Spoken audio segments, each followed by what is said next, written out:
રાજકોટની અંદર રામદેવ મોબાઈલ 11 વર્ષ પૂરા થયા કે જે અમારા ઇન્ડસ્ટ્રીઝની હજી આપણે એમ કહીએ ને કે પાપા પગલી કરતું હતું. પછી ત્યાંથી તમને રાજકોટ આવવાનું કઈ રીતે ટાઈમ કેવો રહ્યો તમારો? એક વર્ષમાં એવું ડિસિઝન લેવું પડ્યું કે કા મોબાઈલ અને કા ઇલેક્ટ્રોનિક્સ. ગુજરાત નહીં પણ ઇન્ડિયા લેવલનો ફર્સ્ટ 1200 સ્ક્વેર ફૂટમાં શોરૂમ બનાવ્યો હતો.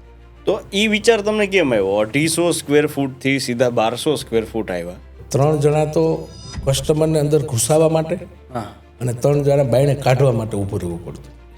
તમે પોતે કામ કરેલું કે? મેં 12 પાસ કર્યા પછી કોલેજ નથી કરી.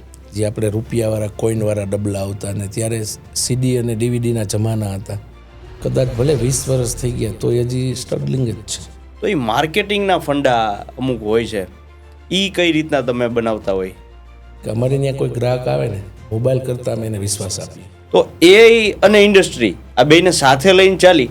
નેગેટિવ તો સોશિયલ મીડિયામાં કંઈક ને કંઈક બનાવીને મૂકતા હોઈએ કે તમે સમજો ને કે 2014 પછી અત્યાર સુધીમાં મેં ફોલ્ટ એટલે હું મને નથી ખબર. તો આ માર્કેટને તમે કોમ્પિટિશન સમજો છો કે? કોમ્પિટિશન છે તો જ અમારી પ્રગતિ આજની જનરેશન માટે, અથવા તો એમની ડિમાન્ડ કેવી કે હોય છે? ડિજિટલ દુનિયામાં મોડલ તો મળી રહે પણ રામદેવમાં તમને સર્વિસ, સપોર્ટ અને ટ્રસ્ટ